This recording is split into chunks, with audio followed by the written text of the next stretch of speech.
Assalamualaikum warahmatullahi wabarakatuh. Selamat siang semuanya. Saya Heni Apriani dengan NPM 22711090 yang akan menyampaikan materi tentang elemen komunikasi massa. Komunikasi hanya bisa disebut komunikasi jika memiliki unsur-unsur pendukung. Unsur-unsur pendukung inilah yang disebut sebagai elemen. Di dalam komunikasi massa terdapat 8 elemen. Yang pertama adalah komunikator. Komunikator dalam komunikasi massa adalah sekumpulan individu dalam sebuah lembaga media massa yang bekerja sama untuk mencapai tujuan, yang menghasilkan produk media yang sesuai dengan visi dan value yang dipegang oleh lembaga media tersebut. Contohnya seperti reporter dan editor. Hubert, Ungerleider, dan Bond mengemukakan 5 karakteristik dari komunikasi massa. Yang pertama ada daya saing. Untuk tetap eksis, media massa perlu bersaing dengan ketat. Hal ini dilakukan agar media tidak bangkrut karena persaingan yang semakin tinggi setiap hari. Membangun daya saing adalah tugas komunikator untuk memastikan loyalitas penonton terus terjaga. Yang kedua ada ukuran dan kompleksitas. Semakin besar sebuah lembaga media, semakin banyak tenaga kerja yang dibutuhkan. Disinilah komunikator sangat dibutuhkan karena mereka membantu dalam menjaga agar komunikasi di dalam lembaga media berjalan dengan baik dan berkoordinasi antar tim. Yang ketiga adalah industrialisasi yang menjadi salah satu konsekuensi dari media massa. Media massa menjadi seperti industri karena bertumbuhnya jumlah pekerja dan struktur yang rumit. Seperti industri pada umumnya, media massa juga perlu diatur dengan peraturan karyawan, kebijakan pimpinan, dan hal-hal lainnya. Yang keempat ada spesialisasi yang juga merupakan salah satu konsekuensinya. Dengan ini, maka adanya pembagian tugas sesuai dengan keahlian dan wewenang internal. Contohnya seperti editor, manajer, wartawan, dan lain-lain. Yang kelima ada perwakilan. Semakin besar sebuah lembaga media massa, tentu membutuhkan perwakilan lain yang bisa menopang kehidupan media tersebut. Contohnya seperti TPRI yang memiliki perwakilan di daerah tertentu, misalnya di Lampung, yaitu TPRI Lampung. Elemen yang kedua adalah isi. Menurut Ray Aldan Hibbert dan kawan-kawannya, isi media dibagi menjadi beberapa kategori. Yang pertama ada berita dan informasi yang merupakan hal pokok yang harus dimiliki oleh media massa, di mana media massa menyediakan berita dan informasi kepada audiens mengenai berbagai peristiwa global. Yang kedua ada analisis dan interpretasi.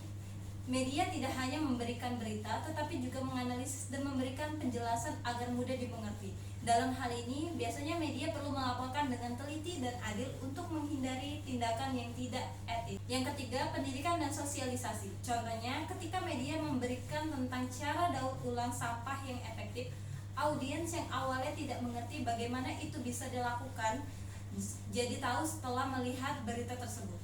Yang keempat, ada hubungan masyarakat dan persuasi. Media membantu audiens berhubungan dengan menulis surat pembaca yang dibaca banyak orang. Contohnya, iklan media membantu promosi dan penjualan. Yang kelima, ada iklan dan bentuk penjualan lainnya.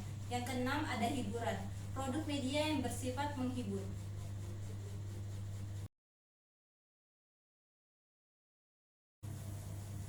Elemen yang ketiga adalah audiens. Menurut Hibbert dan kawan-kawannya, ada 5 karakteristik audiens. Yang pertama ada audiens yang cenderung berisi individu-individu yang condong untuk berbagi pengalaman dan dipengaruhi oleh hubungan sosial di antara mereka.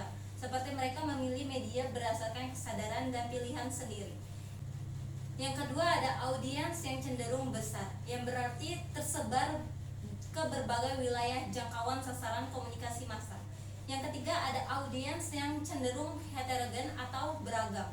Yang keempat, audiens cenderung anonim, yang dimana tidak mengenal satu dengan yang lainnya. Yang terakhir ada audiens secara fisik dipisahkan dari komunikator, yang berarti komunikator dan audiens tidak berada di tempat yang sama.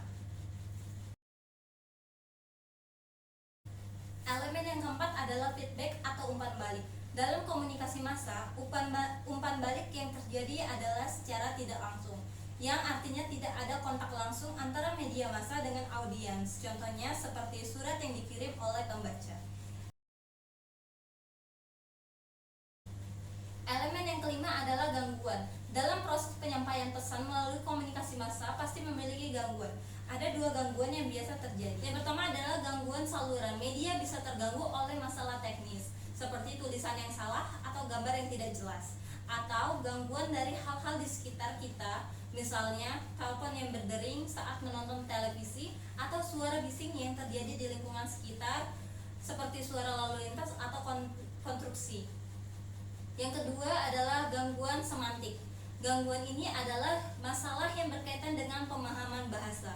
Ini bisa membuat komunikasi menjadi lebih rumit. Untuk mengatasinya, media dapat menggunakan bahasa yang lebih sederhana, umum, dan sesuai dengan minat serta nilai audiens. Dengan begitu, pesan yang disampaikan akan lebih mudah dipahami oleh audiens. Elemen yang keenam adalah gatekeeper. John R. Bittner 1996 mengistilahkan gatekeeper sebagai individu atau kelompok orang yang memantau arus informasi dalam sebuah saluran komunikasi massa. Istilah gatekeeper pertama kali diperkenalkan oleh Kurt Lewin dalam bukunya Human Relations 1947. Istilah tersebut berasal dari ranah sosiologi yang digunakan dalam lapangan penelitian komunikasi massa. Fungsi dari gatekeeper terdiri dari: pertama, menyiarkan informasi; kedua, membatasi informasi dengan mengedit sebelum disebarkan; memperluas kuantitas informasi dengan menambahkan fakta dan pandangan lain; menginterpretasikan informasi. Secara umum, peran gatekeeper seringkali dihubungkan dengan berita, terutama pada surat kabar. Biasanya, peran gatekeeper dijalankan oleh editor. Tugas dari editor sebagai gatekeeper adalah untuk menyeleksi berita agar pembaca menjadi tertarik dan enak dibaca oleh pembaca. Elemen yang ketujuh adalah pengatur. Pengatur dalam media massa adalah mereka yang secara tidak langsung ikut mempengaruhi proses aliran pesan dalam media massa. Pengatur tidak berasal dari dalam media massa, melainkan berada di luar media massa. Namun, kelompok tersebut bisa menentukan kebijakan redaksional. Pengatur berasal dari luar media massa seperti pemerintah, pengadilan, konsumen, organisasi profesional, dan kelompok penekan, narasumber, dan pengiklan. Contohnya seperti Universitas Bandar Lampung yang membayar slot tayang untuk Dies Natalis UBL. Nah, pada saat penayangan tidak ada tayangan lain yang masuk saat jadwal penayangan berlangsung. Elemen yang terakhir adalah filter. Filter merupakan cara di mana audiens menyaring atau merespon pesan yang diterima. Diibaratkan seperti bingkai kacamata, filter ini mempengaruhi cara orang melihat dan merespon informasi atau pesan. Sebagai contoh, jika seseorang sering mengonsumsi berita dari suatu sumber media tertentu, filter tersebut bisa mempengaruhi perspektif dan pemahaman mereka terhadap suatu topik. Filter ini dapat terbentuk melalui preferensi media, sudut pandang yang disajikan oleh media tertentu, atau pengalaman sebelumnya dengan jenis berita tertentu. Misalnya, jika seseorang sering mengikuti berita yang bersifat sensasional atau memusatkan perhatian pada suatu topik tertentu, filter tersebut dapat mempengaruhi cara mereka melihat dan menanggapi isu tersebut. Dengan kata lain, filter media massa menciptakan kerangka pikir di mana audiens menafsirkan dan merespon informasi yang diberikan oleh media massa. Sekian penjelasan tentang materi elemen komunikasi massa yang dapat saya berikan. Terima kasih telah menyaksikan, dan jika ada salah kata saya mohon maaf. Saya akhiri. Wassalamualaikum warahmatullahi wabarakatuh.